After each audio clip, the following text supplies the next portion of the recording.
Magandang araw po mga kababayan. Ayan, naway safe po ang lahat. Napakaganda po ng panahon. Maglilinis po ako ng bakuran po. Magre-ready na po sa garden ko. Naku, bibili po ako ng lupa at mga buto dahil nagukam na po talaga. Ayan, dito po muna ako mag-umpisa sa bakit. Pasensya na po sa piluka ko, kagigising ko lang.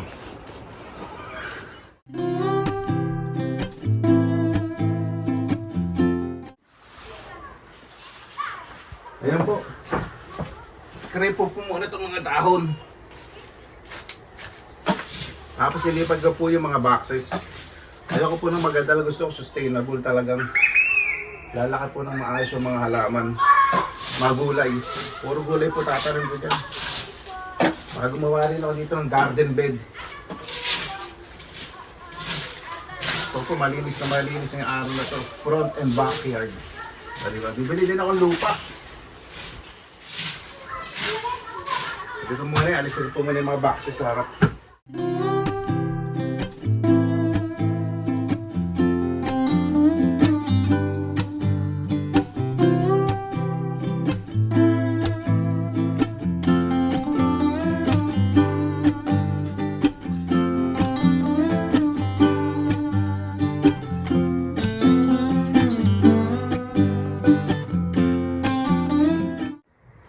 Itong taon po na to, talagang pupunin ko po ito ng mga gulay.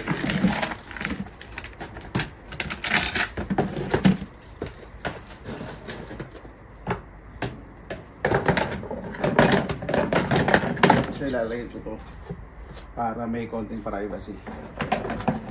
Meron din po ilalagay sa, hindi ako maglagay po ng kahoy sa terrace. Gusto ko po open na ganyan para madali yung linos. So ako maglagay na ano, siguro yung divider maglalagay ako.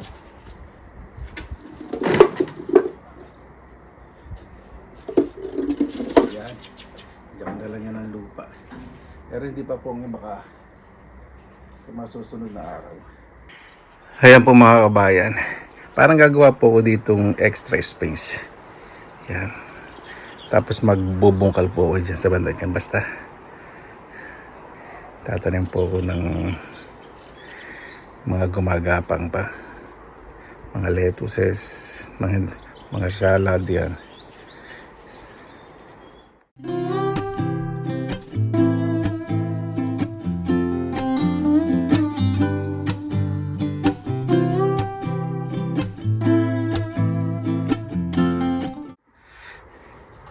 Napakasarap po talaga ng pakiramdam kapag warm ng spring. Siyempre ito isa sa paborito ko, yung mag-garden. Nakaka-relax po talaga. Pag winter po medyo depressing. Pag ganito, life starts again.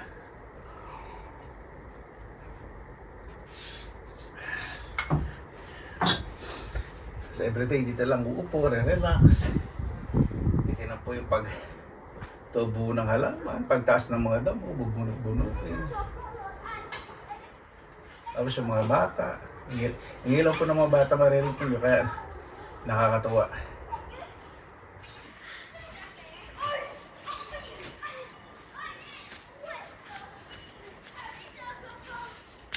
Napagaling po ng Panginoon, ano, may mga halaman po nabubuhay sa paglamig. Talagang balanse po ang buhay ng tao. Nasa atin na lang po paano natin re-respetuhin. Nasa paligid po natin. Lalo na po sa panahon po ngayon. Magtataasan na po lahat ng bilihin. Kaya maging praktikal.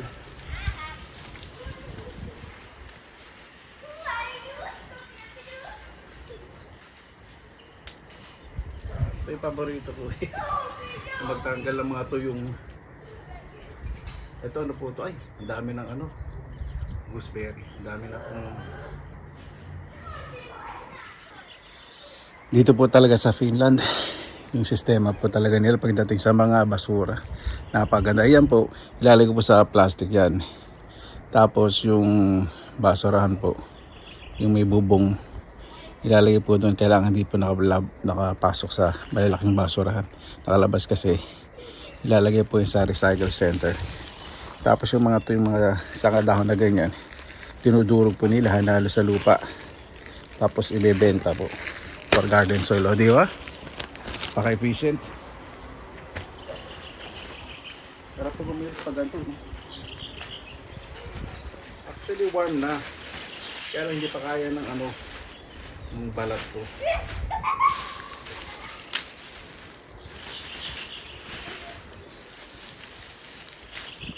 So yung mga bata, pag nakikita po ganyan, tutuwa po sila. Pero pag nakikita nila ako nagbi-video, hindi po sila nag-i-istorbo. Titingin-tingin lang po sila. Kaya po sila kababait, mga bata rin.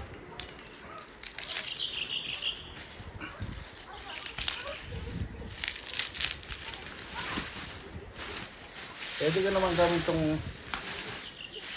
ay, hindi ko ito itatapon. Oo, bibili kong lupa. Gagawa nga pala akong garden bed. Tatabi ko po muna ito. Ilalagay ko sa ilalim, pataba rin ito. Buti na lang.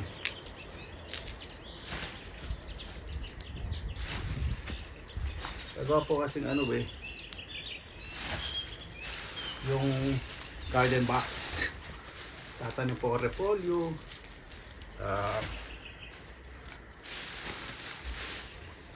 pechay bagyo, lalagyan ko ng lambat kasi may mga squirrel din dito sa karabit.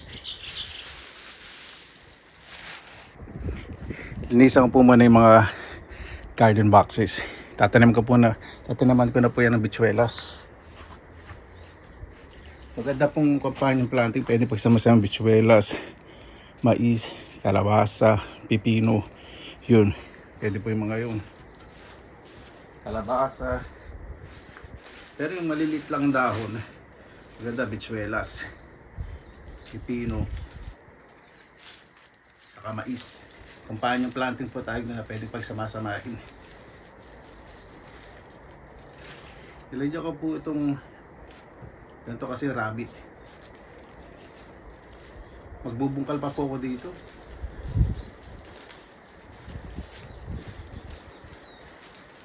Kasi gusto maraming gulay.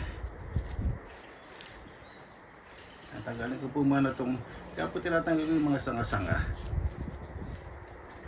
Kasi yan na po mga insekto yun.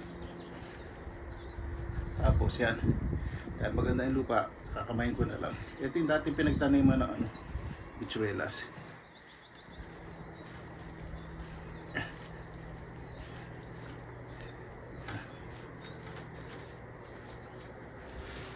Para yung lupa may hinga.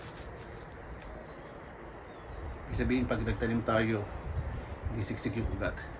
Diba? Yan lang po yan. Patong lang. Oh, convenient. Diba? Sarap pang tignan, pag malinis po ang bakuran. Ano po ito? Nabili ko po ito sa metal basket po, ito pang laundry. Nabili ko sa IKEA, mura lang po. Nabili ko ito, lang yata, 2 euro, 1 euro. Nakasale eh. Bilig po ako sa mga sila yung man ako. Yan. Ngayon, lagyan ko na po ito ng Dito po muna tayo sa likod. Doon sa harap sa kanila kasi mahangin.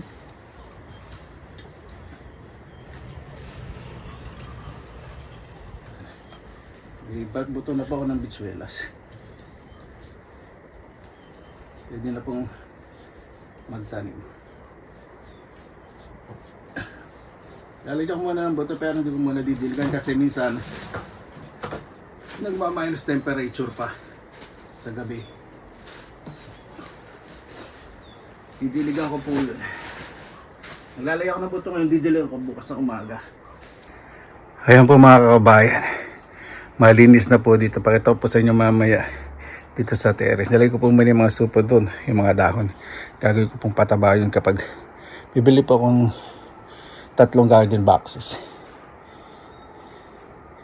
Opo. Baka dito isa kasulok. yung mga herb dito. Gagawa po ang garden box dyan. Kasi yung mga herb gusto nila medyo half shade. Hindi masyadong naaraw. Sa umaga, maaraw. Tapos ito, dahil ang araw po, sisikat na po ngayon na hindi nalulubog dito sa Finland, lalo na sa summer. Okay po yung ano natin. Ang gagawin ko po dun sa mga boxes po na yun, ayusin ko po, ilalagyan ko ba ito para hindi mabulok yung stand. Medyo tataas ng konti. Diba? Kanya po para every year may nagagamit po kung maayos na taniman. Sarap pa tingnan pag malinis, ano? Ayan po mga kabayan. Lagay na po ko ng bichuelas. Dalawang klase pang bichuelas. Yung isa gumagapang, yung isa bush. Ito pensas. Papo, ibig sabihin po nito, ito po yung hindi gumagapang. Ito po yung gumagapang Blue Lake. Diba? Pensas pa po, ano po yun? Bush bean. Blue Lake. Puro gumagapang pong ilalagay natin dun. Kasi doon sa hindi gumagapang, i-separate ko po yun ng ano, ng taniman. Diba? Hindi ko po masyadong yung tinanim ba yun, dalawa para ano, kapag konti lang po yung lupa kailangan po talaga ng pataba. Gusto ko po mangyari talaga dito bushy. Maglalagay po ko ng balag dito saka arc para mas maraming gulay akong maani. Basta habang tumatagal po diba? Sa bawat tudling, ibig sabihin sa bawat butas po, itong susundan ko. Dalawa para siguradong may tutubo.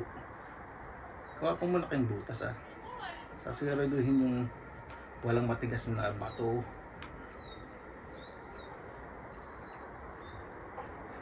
Napakaganda siguro nito. No. Imagine ko na pagdating na summer kung gaano kaganda po ito. Yung garden na to, punong-puno ng gulay. Yan, dalawa. Hindi ko masyadong dadamihan kasi ang po, ugat po ng bichuelas. Naku, napaka dami po niyang ugat. Puro magiging ugat lang yung garden box nyo. Kaya huwag nyo po masyadong pupuntin. Yan. Hindi ko po muna didiligan yan. Bukas po ng umaga.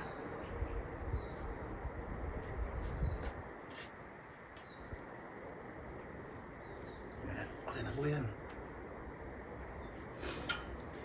Ganda po ng invention ko, no? Hiding looking, malinis, mabangis.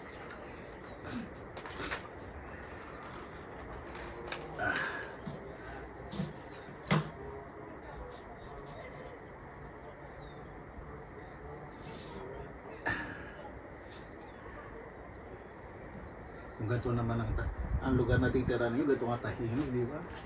Well, this is the place exact place that you are looking for. There is a peace of mind, especially for people who likes nature. Hindi ko talaga mag-English. Ang accent ko talaga may pectus.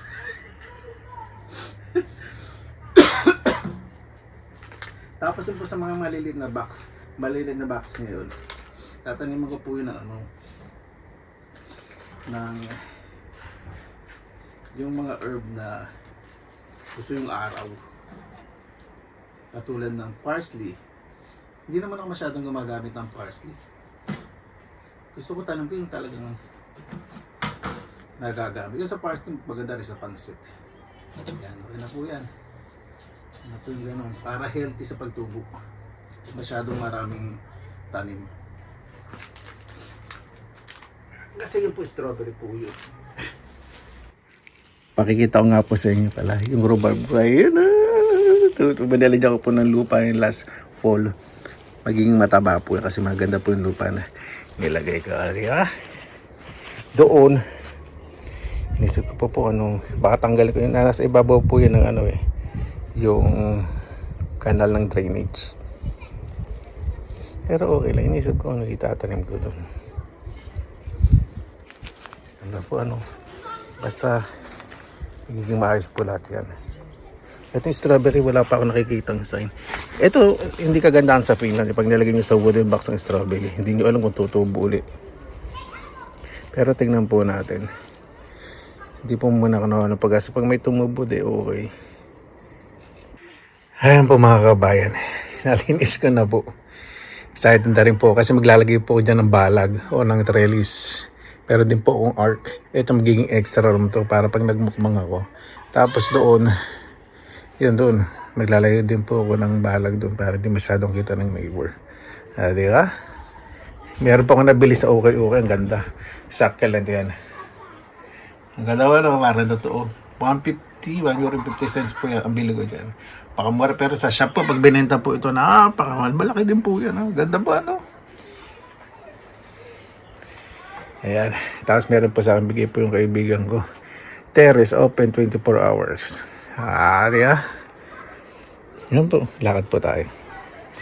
Sa harap po, hindi ko po napigilin sarili ko, nalinis na lang po. Ayan, ito isipin ko po kung natatanim. Pero gusto ko po itanim po dito sa dalawang boxes po na to, pipino. Para hindi po masyado kumain ng space. Ito yung strawberry, taas dito, inisip ko pa po kung itatanim ko. Ito narinis ko na rin ito aking mga perennial, yung mga berries, tapos yung mga perennial herb. Ayan po. Diba? Oops. Tapos iniwan ko pa po yung mga ibang mga dahon dito. Pag nabili po ako ng garden box, yung tatanim ko ng magwali dito po sa maaraw na lugar. Mga 3 po. So may extra room ako doon.